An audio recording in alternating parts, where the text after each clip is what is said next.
Hi, I'm Mara McFalls. Welcome to Panasonic's Picture Perfect. Okay, so you're finally ready to take the leap and go digital, but it can be kind of overwhelming. You go online or into a camera store, and there are all these different models and so much terminology getting thrown around. It's hard to figure out where to begin. So I invited my friend Jeff to come over. He's a professional photographer, and he's going to help us sort through all this stuff. Come on.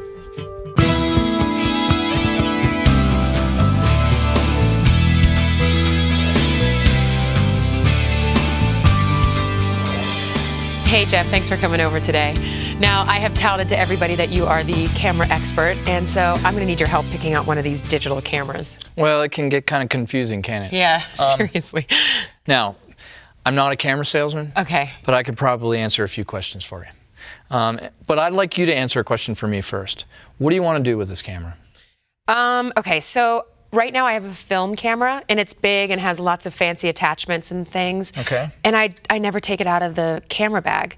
Okay. So what I want a digital camera for is to email my photos back home, and also to take it with me when I travel or go on hikes or whatever. Okay. Are you going to be traveling around a lot with your laptop or your computer? Sometimes, yeah, sometimes not, Okay. probably. Well, let me start off with the first thing that probably everybody wonders about. Okay.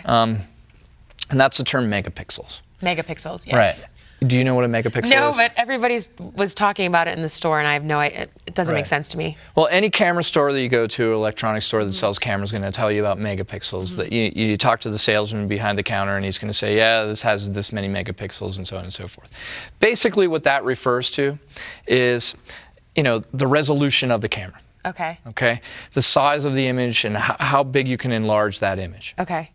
Now, can I just say also that I was thinking about getting, doing a little photo project, sort of artsy, and I wanted to take, maybe some close-up shots of flowers or portraits of friends really close and print them out and hang them on the wall. So that would, use the megapixel. Right. Okay. Now, megapixels are great. And I think any point and shoot that you go and find in the store is roughly going to have the same amount of megapixels, which is the amount of resolution. The amount of information that comes into the camera is recorded on the memory card. Okay. Okay, and I'm going to get to memory card in a second. Okay. All right. One of the things I want to talk about, though, is I want to talk about lenses, because I think that's really important when you're talking about resolution. I don't care how many megapixels a camera has. If it's got a poor lens, you blow that up and it's still going to look a little bit fuzzy. Okay. So when I print it out, it will be fuzzy if the lens is not. Yeah, you want a lot of clarity. Very often, it sounds like what you're interested in, and certainly you want that picture to be sharp. Now, each of these Panasonic cameras has great lenses on them. Leica DC lenses, the Leica company has been known for years. There isn't a photographer in the world that won't tell you that Leica doesn't make great lenses. Okay. Okay. That's a strong endorsement. It is. And each of these digital cameras has some unique features when it comes to the lenses. They've all got an optical image stabilization feature. Now, basically what that means is, if you're shooting a subject that's moving around a lot and it's hard to focus, the optical image stabilization will keep the image steady, when you're moving around a lot. And, it's a simple button that you press. The one with the handshake on it? The one with the handshake. Okay. Now, the other thing that I'd like to talk to you about is carrying the camera around. Okay. You said you want to carry this camera around, you want to be able to go places and be comfortable, and that probably a larger camera is not going to work for you. No. Both of these cameras, for instance, would work fine. If you can fit them into your pocket and carry them around, great. Right. All right? Now, memory cards. Okay? I brought some along with me to illustrate a point. Now, they're all physically the same size, and each of these cameras is going to come with either a 16 or a 32 megabyte SD memory card. Okay. What does that mean to you? I don't know. Well, a 16 megabyte memory card in a 5 megapixel camera like this is basically going to hold about 5 images. So 5 pictures? 5 pictures. So you're going to get about 5 pictures before you have to download those onto a computer. Okay, I want more. Okay.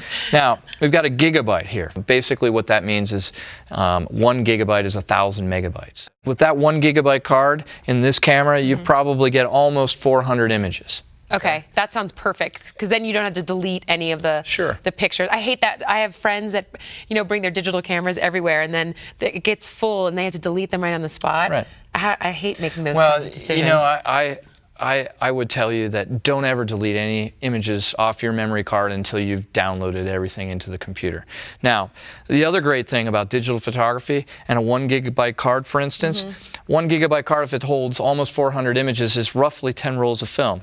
10 rolls. So think about what you used to spend on 10 rolls of film, the processing, getting prints made in it. So, you've got a great option with a little bit of a memory card. You can travel a lot, shoot roughly what would be 10 rolls of film, and capture lots of great shots. Now, I want to talk to you about capturing great shots. Okay.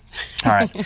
I think that any time that you feel comfortable carrying a camera around all the time, you're going to shoot more images. And the more images you shoot, the better you're going to get as a photographer. You're going to learn all the little features and intricacies of each of these cameras. They've got great features. You're going to find out what you like to photograph more. And I think that in itself helps you become a better photographer. The more you shoot, the better you're going to get. Right. If you're not going to carry this camera around all the time, I would not. You're not going to become a better photographer because you have a bigger camera. You're going to find out that the more that you shoot, the more comfortable you're going to feel with all the variety of different possibilities and features that each of these cameras has. Right. Now, none of them is wrong. Well, I would probably pick this one just because I know that this is small enough to fit in any kind of day pack that I would use on a hike. Okay. But that I could also, get really close and do some of those artistic ones.